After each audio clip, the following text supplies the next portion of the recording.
Hello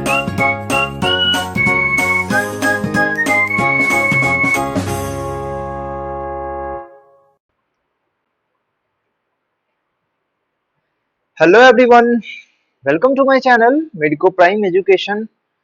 Today we have lecture number 2 and in this video we are going to deal about the acquired immunity and active and passive immunity. तो पिछले lecture में आप लोगों ने देखा, क्या देखा? आप लोगों ने इंट्रोडक्शन देखा और इम्यूनिटी के बारे में कुछ कुछ हम लोग ने देखा और ये सब देखा था, ठीक है। अभी भी जिन लोगों ने ऐसा स्क्रीनशॉट नहीं लिया, मैं रिव्यू में एक स्लाइड शेयर करता हूँ और रिवीजन एक बार करता हूँ, ठीक है। तो वहां पर मैं अपन लोगों ने बात किया था विलियम हार्वे के बारे में, ठीक है। ब्लैक वाइल क्या होता है, ये सारा चीज मैंने वहां पर मैं डिस्कस किया था, ठीक है। गुड ह्यूमर हाइपोथेसिस से क्वेश्चन बन सकता है। फिर यहाँ पर मैं कुछ ज्ञान की बातें बताई गई थी कि जो जेनेटिक डिसऑर्डर है, लाइफ स्टाइल है, इन्फेक्शन, ये सभी हमारे हेल्थ को अफेक्ट करता है। बाकी ये सब पढ़ने की बात थी, ठीक है। अब जब हम लोग बात करते हैं तो पूरा इम्यूनिटी किस वे में डिफाइंड है, हम लोग ने इम्यूनिटी को इस वे में डिफाइन किया है कि इम्यूनिटी हम लोग 2 क्लास में पढ़ेंगे, इननेट पढ़ चुके हैं, ठीक है, नॉन स्पेसिफिक। अब हम लोग आज के लेक्चर से हम लोग पढ़ेंगे एक्वायर्ड इम्यूनिटी। क्या पढ़ेंगे? एक्वायर्ड इम्यूनिटी आज के लेक्चर से पढ़ेंगे, ठीक है। एक्वायर्ड इम्यूनिटी पढ़ने के बाद एक्वायर्ड में हम लोग 2 तरह का इम्यूनिटी देखेंगे, जिसको बोलते हैं एक्टिव इम्यूनिटी और इसका पैसिव इम्यूनिटी। इसका हम लोग क्या देखेंगे आगे, मैकेनिज्म देखेंगे, ठीक है। और बहुत सारा इसका किस तरह से CIMS, AIIMS ऐसे करके 2 चीज आता है, ठीक है। तो ये पूरा मैकेनिज्म इसका देखेंगे। नेक्स्ट अगर चलते हैं तो हम लोग इननेट इम्यूनिटी के बारे में बात कर लिया था और ये सारा इसका पॉइंट, ठीक है। आज के वीडियो के लेक्चर इननेट इम्यूनिटी में सबसे ज्यादा इंपॉर्टेंट है, ये ज्यादा इंपॉर्टेंट है, ये 4 जो बैरियर मैं बता रहा हूँ, फिजियोलॉजिकल बैरियर पढ़ा था, फिजिकल बैरियर पढ़ा था, सेलुलर बैरियर पढ़ा था, ठीक है, साइटोकाइनिन बैरियर पढ़ा था, और इसके बाद ये सारा ये कुछ इंपॉर्टेंट पॉइंट्स है। और सबसे ज्यादा इंपॉर्टेंट पॉइंट्स है अल्फा इंटरफेरॉन्स के बारे में, ठीक है। जो एड्स पेशेंट में कापोसी सार्कोमा इसको हो रहा था एड्स पेशेंट में, उसके लिए ये बहुत इंपॉर्टेंट होता है, ठीक है। तो ये सब हम लोग डिस्कस कर चुके थे। अब आज के लेक्चर में हम लोग क्या बात करेंगे, एक्वायर्ड इम्यूनिटी के बारे में और एक्टिव एंड पैसिव इम्यूनिटी में बात करते हैं। इसी का जो पार्ट है एक्टिव एंड पैसिव इम्यूनिटी। तो basically what is acquired immunity, ठीक है। एक्वायर्ड इम्यूनिटी मतलब क्या है कि जैसे कि मान लो कोई तुम बिजनेस कर रहे हो या तुम कमा रहे हो, ठीक है। तो उसको क्या, उससे पैसा तुम्हारे अंदर एक्वायर्ड हो रहा है। उसी तरीके से अब तुम बिजनेस कर रहे हो, उसमें बहुत सारा कठिनाइयां आती है, तो वो एक तरह का एंटीजन समझो, ठीक है। और तुम पैसा एक्वायर्ड कर रहे हो, तरह का एंटीबॉडी समझो। उसी तरह से सेम यहीं पे होता है कि एक्वायर्ड इम्यूनिटी में एंटीजन आता है और उसके अगेंस्ट एंटीबॉडी आता है। अगर सेम एंटीजन उस पर अटैक किया, ये सेम एंटीजन इस, मान लो ये पर्सन है, ठीक है, ये पहला एंटीजन फर्स्ट टाइम इस एंटीजन इस पर्सन पे अटैक करता है, तो इसके पास एंटीबॉडी नहीं होता। जब एंटीजन इस पे अटैक करता है तो इसके पास क्या बन जाता है, एक एंटीबॉडी बन जाता है, ठीक है। एक एंटीबॉडी बन जाता है, मान लो इसका ये एंटीबॉडी है, नाइफ, ठीक है, कुछ भी है मारने वाला, ठीक है। अब ये इसका एंटीबॉडी बन गया है, ठीक है। अब सेकेंड टाइम ये इस पे अटैक करेगा तो इसको क्या करेगा, सेकेंड टाइम इस पे अटैक करेगा तो इसको ये क्या करेगा, खत्म कर देगा इस एंटीबॉडी से। So this is all about the acquired immunity, this is how the mechanism, how the acquired immunity works. So basically this, अब इसके बारे में पढ़ लेते हैं कि ये जो है पैथोजेनिक स्पेसिफिक होता है, ठीक है। तो ये किसी अगेंस्ट एक स्पेसिफिक पैथोजन स्पेसिफिक होता है, ठीक है। और अगर समझे कि देखो अब ये पैथोजेनिक है, मान लो ये पैथोजन ए है, ठीक है। तो इसी पैथोजन के अगेंस्ट ये एंटीबॉडी बना है, ठीक है। ये कोई दूसरा अगर पैथोजन आता है तो उसके अगेंस्ट ये एंटीबॉडी काम नहीं करेगा यहाँ पर, ठीक है। अब ये it is related to memory, कौन सा एंटीबॉडी है जो मेमोरी से रिलेटेड होता है, कौन सा एंटीबॉडी है जो मेमोरी से रिलेटेड होता है, मेमोरी से, मेमोरी, ठीक है। मतलब क्या है कि जब फर्स्ट टाइम कोई पैथोजन इनकाउंटर करता है तो वो एक तरह का प्राइमरी रिस्पॉन्स वो करता है जिसका इंटेंसिटी क्या होता है, लो होता है। लेकिन अब सेम पैथोजन एक बार और इंटर किया, सेम पैथोजन एक बार और इंटर किया जो कि हाईली इंटेंसिफाइड सेकेंडरी एनामिस्टिक रिस्पॉन्स, हमेशा याद रखो जो सेकेंडरी रिस्पॉन्स होता है वो एनामिस्टिक रिस्पॉन्स होता है, ठीक है। मतलब भारी भरकम वाला रिस्पॉन्स होता है, एकदम हाई रिस्पॉन्स देता है, ठीक है। This fact that our body appears to have memory of the first encounter, मतलब हमारा बॉडी क्या है, जो फर्स्ट इनकाउंटर हुआ था उसके अगेंस्ट एक मेमोरी बना लेता है, ठीक है, उसके अगेंस्ट एक मेमोरी का फॉर्मेशन करता है, मेमोरी बना लेता है, मतलब फिट कर लेता है कि अच्छा हाँ ये आया था, अब इसको किल करना है, ठीक है। चलो, तो अब देखते हैं हम लोग नेक्स्ट, इम्यूनिटी। अब एक्वायर्ड इम्यूनिटी का फीचर देखो कि सबसे पहला ये है, तो ये स्पेसिफिक होता है, नन इम्यूनिटी वो नन स्पेसिफिक होता था, ठीक है। इन इनेट इम्यूनिटी वो नन स्पेसिफिक होता था, मतलब ये स्पेसिफिक है, कोई स्पेसिफिक पैथोजन के लिए ये क्या है, स्पेसिफिक होता है। दूसरा है डाइवर्सिटी, मतलब ये क्या करता है, इसका डाइवर्सिटी बहुत ज्यादा होता है इस इम्यूनिटी का, ठीक है, इसका वास्ट डाइवर्सिटी में ये माइक्रो ऑर्गेनिज्म को ये किल करता है, ठीक है। इसका डाइवर्सिटी ज्यादा होना चाहिए क्योंकि हमारे आसपास क्या है, बहुत सारे माइक्रो ऑर्गेनिज्म है, हर माइक्रो ऑर्गेनिज्म के लिए अलग अलग एंटीबॉडी काम करता है, ठीक है। नेक्स्ट है discrimination between self and non self. अब इसके लिए ना बहुत ज्यादा इंपॉर्टेंट है कि ये सेल्फ और नॉन सेल्फ डिस्क्रिमिनेट कर सके, ठीक है। तो अगर ये नहीं करता है तो कौन सा बीमारी होता है, कौन किस तरह का सिंड्रोम आता है, ऑटो इम्यूनिटी डिजीज आता है, ठीक है। ऑटो इम्यूनिटी हम लोग पढ़ेंगे आगे, ठीक है, डिजीज में ह्यूमन हेल्थ एंड डिजीज पढ़ रहे हैं, तो बेसिकली कोर पार्ट है, बहुत इंपॉर्टेंट कॉन्सेप्ट है इम्यूनिटी में, जिंदगी भर काम आने वाला है, इसलिए समझ लो पूरा एमबीबीएस में भी अगर जाते हो तो उसमें भी काम आने वाला है, इम्यूनिटी बहुत इंपॉर्टेंट है, ठीक है। It can recognise self body tissues, okay, and non, मतलब क्या सेल्फ और नॉन सेल्फ, मतलब क्या है कि जो एक्वायर्ड इम्यूनिटी होता है वो सेल्फ मतलब अपना जो बॉडी का टिश्यू है उसको रिकॉग्नाइज करने का एबिलिटी होता है उसपे, ठीक है। किसके थ्रू, एंटीजन प्रेजेंटिंग सेल्स होता है, मैकेनिज्म उसका डिस्कस करेंगे, ठीक है। Next time memory. When the pathogen enters inside the body takes a longer time to recognize and response to this, and this is primary immune response. ठीक है, but the memory of this encounter remains in the immunity. तो क्या है, वही है जो बताया कि जब फर्स्ट टाइम कोई पैथोजन इंटर करता है तो एक मेमोरी बन जाता है, ठीक है, उस इम्यून सिस्टम के अगेंस्ट, मतलब वो प्राइमरी इम्यून रिस्पॉन्स जनरेट करता है, ठीक है, लेकिन उसका मेमोरी इनकाउंटर हो जाता है हमारे इम्यून सिस्टम में, ठीक है। जब सिमिलर टाइप का आता है, सिमिलर टाइप का अगर पैथोजन आता है तो सेकेंडरी रिस्पॉन्स होता है जिसको बोलते हैं एमनिस्टिक रिस्पॉन्स, ठीक है। चलो, अब देखो एक ग्राफ के थ्रू हम लोग इसको समझते हैं, तो ये जो है हमारा ग्राफ,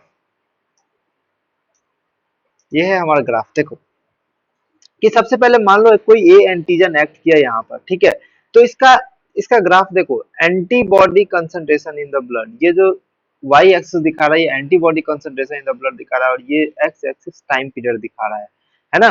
तो देखो यहाँ पर कि यहाँ पर क्या हो रहा है कि एंटीबॉडी का फॉर्मेशन धीरे धीरे स्टार्ट हो रहा है, ठीक है। इस टाइम जो सेकेंड कॉन्टेक्ट उसी एंटीजन का अगर सेकेंड कॉन्टेक्ट आता है तो यहाँ पर में तो प्राइमरी रिस्पॉन्स जनरेट हो रहा है, ठीक है। ये जो प्राइमरी रिस्पॉन्स क्या हो रहा है, जनरेट हो रहा है क्योंकि यहाँ पे क्या एंटीबॉडी का फॉर्मेशन इंक्रीज कर रहा है।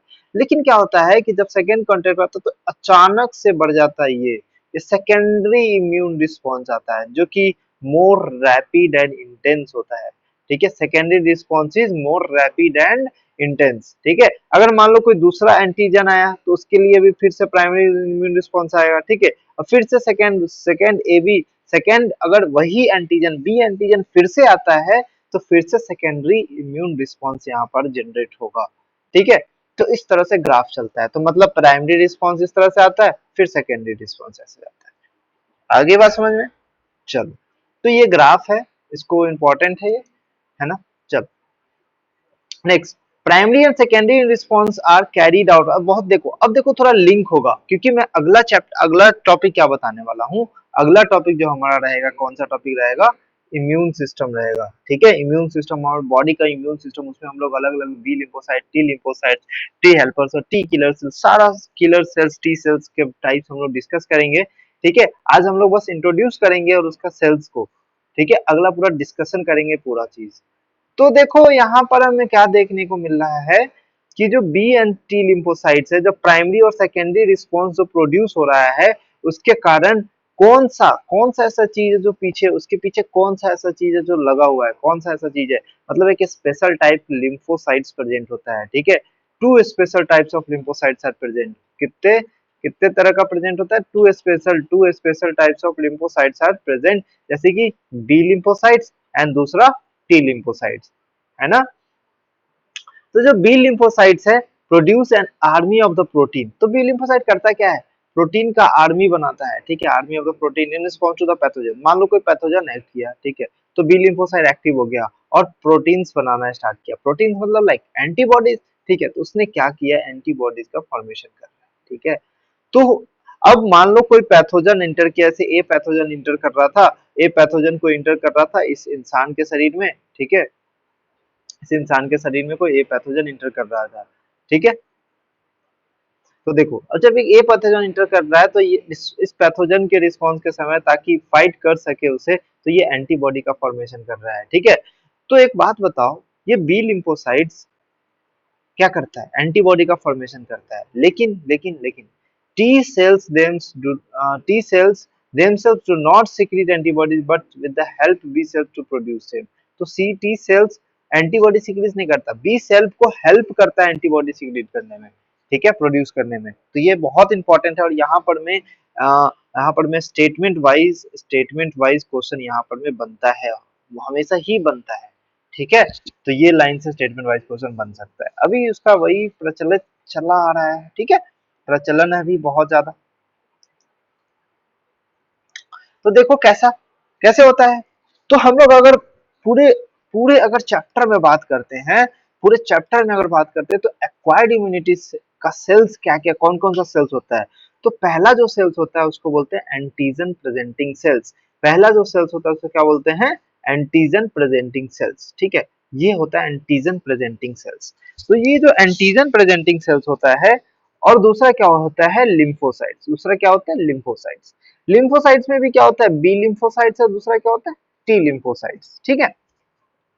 तो एंटीजन प्रेजेंटिंग सेल्स, अब क्या करो, नाम से पता चल रहा है एंटीजन प्रेजेंटिंग सेल्स क्या होता है, मतलब एंटीजन को प्रेजेंट करना। ये एंटीजन क्या होता है, एंटीजन, ये एंटीजन वही है पैथोजन, ठीक है, जो हमारे बॉडी में एंटर किया था। ये वही है जो हमारे बॉडी में एंटर किया था, ठीक है। तो ये एंटीजन क्या करेगा, प्रेजेंट करेगा, ठीक है। एंटीजन क्या, ये एंटीजन प्रेजेंटिंग सेल्स क्या करेगा, एंटीजन को प्रेजेंट करेगा, मतलब पैथोजन को क्या करेगा, प्रेजेंट करेगा, मतलब लाएगा, किसके अगेंस्ट लाएगा, एंटीबॉडी के अगेंस्ट, और एंटीबॉडी को क्या करेगा, डिस्ट्रॉय करेगा, ठीक है। ऐसा चलता है, ऐसा चलता है। देखो कि जैसे कि मैक्रोफेज हो गया, डेंड्राइटिक सेल्स हो गया, ठीक है, स्किन में लैंगरहैंस सेल्स हो गया, और बी लिम्फोसाइट्स हो गया। तो ये सब सारा सेल्स क्या करता है, एंटीजन प्रेजेंटिंग सेल्स का काम करता है, ठीक है। मेन याद करो, macrophage cells is the antigen presenting cells, ठीक है। दूसरा है लिम्फोसाइट्स। तो लिम्फोसाइट दो तरह का होता है, B and T lymphocytes. B lymphocytes में क्या होता है, B plasma and B memory cells, ठीक है। सबके पास मेमोरी होगा, ठीक है, कि हेल्पर सेल्स होगा, ठीक है। टी किलर सेल्स होगा जो किल करेगा, सप्रेसर सेल होगा जो इम्यून सिस्टम को क्या करेगा, सप्रेस करेगा। मतलब यही वो सेल है जो क्या करता है, जो अपने सेल्फ और नन सेल्स को आइडेंटिफाई करता है कि हाँ ये हमारे बॉडी का सेल है और ये दूसरे बॉडी का सेल है, ठीक है। तो ये क्या करता है, आइडेंटिफाई करता है, ठीक है। ये हमारे बॉडी का सेल है, ये तुम्हारे बॉडी का सेल है, तो इसको ये आइडेंटिफाई करता है, टी सप्रेसर सेल, और एंटीबॉडी को सप्रेस करता है बनने को, ठीक है। दूसरा है मेमोरी सेल्स, ठीक है। मेमोरी सेल्स में जो जो मान लो इनकाउंटर हुआ कोई एंटीजन का, उसका मेमोरी बना के रखता है कौन, टी मेमोरी सेल्स। तो ये इस सब का फंक्शन है। अब देखो कैसे करता है, इसका मैकेनिज्म बहुत सिंपल है, बहुत सिंपल। तो देखो, सबसे पहले आया हमारा अपना यार, रो का यार, एंटीजन प्रेजेंटिंग सेल्स। तो यारों का यार आया जिसको बोलते हैं एंटीजन प्रेजेंटिंग सेल्स, इसको बोलते हैं। अब ये क्या किया, ये एक्ट करता है, ये एक्ट करता है टी हेल्पर सेल्स को। टी हेल्पर सेल्स को क्यों एक्ट कर रहा है ये, ठीक है, ये टी हेल्पर सेल्स को एक्ट करता है क्योंकि ये बी लिम्फोसाइट्स को, बी सेल्स को, बी लिम्फोसाइट को स्टिमुलेट करता है कि हाँ तुम एंटीबॉडी का फॉर्मेशन करो, ठीक है। बी लिम्फोसाइट्स को ये एक्ट करता है कि तुम एंटीबॉडी का फॉर्मेशन करो। वहीं पर में क्या होता है कि ये टी किलर सेल्स को भी एक्टिवेट करता है कि तुम सिक्रीशन करो परफोरिन्स का, लिम्फोटॉक्सिन्स का, जिसको बोलते हैं सीएमआई। अब ये जो प्रोसेस है, दो प्रोसेस हमारा काम करता है। तो दो तरीके से, ये दो तरीके से डिवाइड होता है, ठीक है, ये दो तरीके से डिवाइड होता है। सबसे पहले तो ये एक्टिवेट करता है बी लिम्फोसाइट्स को, सबसे पहले ये तो एक्टिवेट कर देगा बी लिम्फोसाइट्स को, ठीक है, बी सेल्स को, और दूसरा ये एक्टिवेट कर देगा टी किलर सेल्स को, ठीक है। तो ये दो तरह के काम करता है। सबसे पहले बी सेल्स को एक्टिवेट करेगा, बी सेल्स क्या करेगा, एंटीबॉडी मीडिएटेड इम्यून सिस्टम को एक्टिवेट करेगा, ठीक है। और सेल मीडिएटेड इम्यून सिस्टम को एक्टिवेट कौन करता है, टी किलर सेल्स। जो क्या, अब किलर सेल्स मतलब क्या करना है, उसको किल करेगा, या तो परफोरिन बनाएगा, या लिम्फोटॉक्सिन्स, अपना टॉक्सिन्स रिलीज करेगा लिम्फोसाइट्स, ठीक है। से बी लिम्फोसाइट्स टॉक्सिन्स रिलीज करेगा और उसको किल कर देगा डायरेक्टली। और दूसरा क्या है कि एंटीबॉडी का फॉर्मेशन करता है, ठीक है। दूसरा क्या है कि एंटीबॉडी का फॉर्मेशन करेगा। तो हम लोग अगले लेक्चर में क्या करेंगे, ये दोनों का पूरा प्रोसेस मैकेनिज्म सारा पढ़ेंगे। किसका मैकेनिज्म, एएमआईएस और कमीज का, अमीज और कमीज का मैकेनिज्म पढ़ेंगे। तो लिंकिंग चैप्टर में बहुत इंपॉर्टेंट है ये चैप्टर, बोला ना जिंदगी भर काम आने वाला है। ये जो चैप्टर पढ़ रहे हो ना, पूरे जिंदगी भर, पूरे एमबीबीएस लाइफ में तुम्हें काम आएगा, ठीक है। ये बहुत साइंटिफिक चीजें हैं, ठीक है। मैं गुजर चुका हूँ ना, मुझे पता है कि क्या काम आने वाला है, ठीक है। ये सब सारा चीज काम आता है, ठीक है। I am aware about that, so don't worry and just believe on me, okay, and just follow my tips and concepts. You will be awesome. So all about that active acquired immunity. So now let's move to the active and passive immunity. Basically this is the basic concept I am going to discuss about the active and passive immunity. There may be vast examples, differences we will share in the next video. We will discuss in the next video.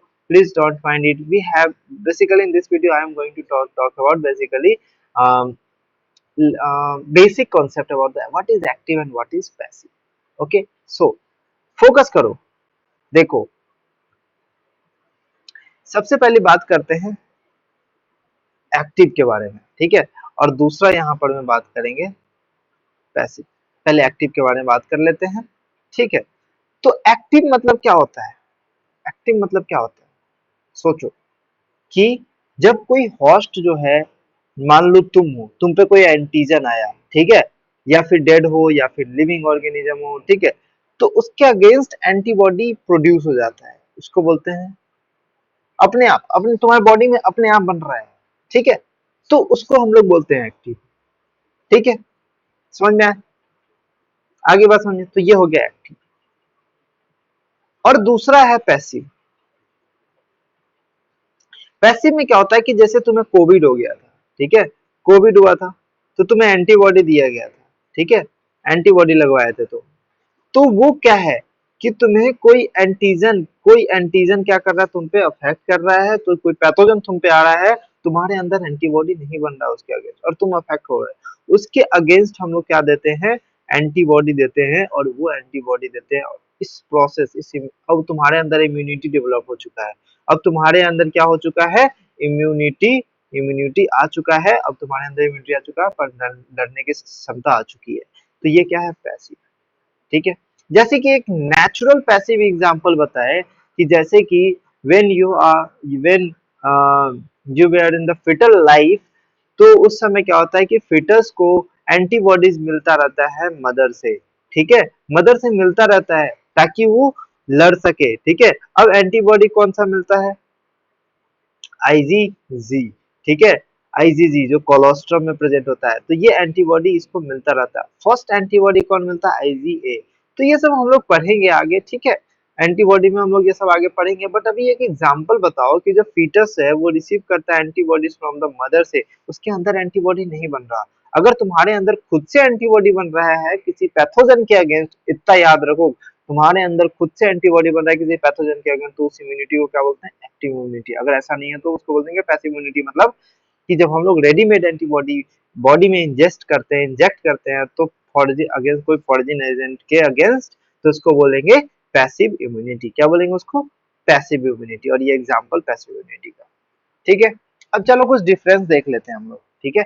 Difference में बात करें, active immunity का difference क्या हो सकता है कि जो एक्टिव इम्यूनिटी है और पैसिव इम्यूनिटी, तो active immunity produce by the activity by the immune system of the host, ठीक है। लेकिन passive immunity produce by the host, passively produce by the host when the host, इसमें क्या आता है, होस्ट का immune system does not participate ही नहीं करता, ठीक है। अब ये सब पढ़ के बताने में थोड़ा सा अजीब लगता है, खुद के दिमाग से समझो, मैं खुद के अपना एग्जांपल लेके बता रहा हूँ, ठीक है, वो ज्यादा अच्छा रहता है। नेक्स्ट देखो,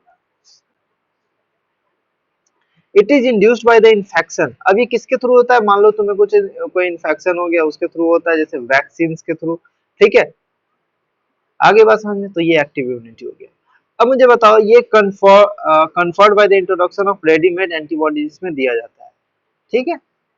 इम्यून रिस्पॉन्स इसमें लॉन्ग लिव्ड होता है। इसमें इम्यून रिस्पॉन्स जब तुम मान लो कोई मान लो इसमें इम्यून रिस्पॉन्स लॉन्ग लिव्ड होता है, मतलब ज्यादा टाइम के लिए होता है, ये शॉर्ट लिव्ड होता है इसमें, ठीक है। Immunity develop only after the lag period, ठीक है, लेकिन इसमें इम्यूनिटी इमीडिएटली डेवलप होता है, इसमें इम्यूनिटी जो होता है वो इमीडिएटली डेवलप होता है। इसमें इम्यूनोलॉजिकल मेमोरी प्रेजेंट हो सकता है, ठीक है। तो मतलब इम्यूनोलॉजिकल मेमोरी मतलब वही सेम एंटीजन दोबारा एंट्री करेगा तो उस समय वो बच जाएगा, लेकिन अब वही सेम एंटीजन इसमें अगर दोबारा एंट्री करेगा तो वो नहीं बच पाएगा, उसके लिए फिर से उसको एंटीबॉडी देना पड़ता है, ठीक है। Serve no purpose of immuno deficient, अगर मान लो कोई होस्ट को इम्यून डिफिशियंसी है तो उसके लिए ये नहीं करा जा सकता, लेकिन अगर इम्यूनो डिफिशियंट होस्ट है तो हम लोग क्या देते हैं, उसको एंटीबॉडी देते हैं, ठीक है बात। एक्यूट इन्फेक्शन को ट्रीट करते हैं, ये क्या होता है, prophylaxis to increase the body resistance. अब ये यूज प्रोफाइलेक्सिस मतलब टू ट्रीटमेंट, ट्रीटमेंट देते हैं ताकि बॉडी रेजिस्टेंस इसका इम्यूनिटी क्या हो सके, इंक्रीज हो सकता है इसमें, ठीक है। तो ये सारा था आज का, है ना। तो हम लोग इम्यूनिटी में क्या पढ़े, इम्यूनिटी में हम लोग पढ़े एक्वायर्ड इम्यूनिटी।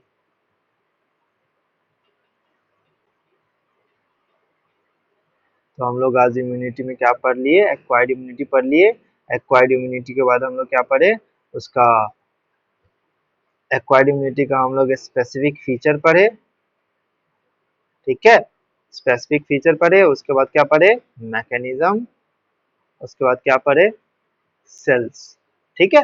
मैकेनिज्म में प्राइमरी रिस्पांस पढ़े और सेकेंडरी रिस्पांस पढ़े। इसमें कितने तरह का एंटीजन प्रेजेंटिंग सेल्स था और कौन सा सेल्स था, लिम्फोसाइट्स, जिसमें बी लिम्फोसाइट्स और दूसरा टी लिम्फोसाइट्स। इसमें ये स्पेसिफिक होता है, ठीक है, इसमें ये स्पेसिफिक होता है और क्या होता है, ये डाइवर्सिटी इसमें पाया जाता है और मेमोरी सेल्स इसमें पाया जाता है। तो ये सब सारा चीज था आज का लेक्चर में। और दूसरा हम लोग ने आज क्या डिस्कस किया, और दूसरा हम लोग ने आज क्या डिस्कस किया, एक्टिव एंड पैसिव इम्यूनिटी, ठीक है, एक्टिव एंड पैसिव इम्यूनिटी। सो ये था आज का पूरा lecture on the basis on based on what, based on acquired immunity. Okay, so this is all about the acquired immunity. In this lecture, in the further lecture, we will discuss about the immune system of our body. Total immune system कैसे काम करता है, AMI, CMI क्या होता है, बहुत important है, बहुत अच्छे से डिस्कस करूंगा। अगले लेक्चर को जरूर देखना और बाकी इस पे बहुत सारा प्यार दो और बाकी बहुत सारा जगह शेयर करो, अपने दोस्तों को बताओ, ठीक है। तब तक के लिए मिलते हैं हम लोग नेक्स्ट वीडियो में। Thank you so much, have a nice day.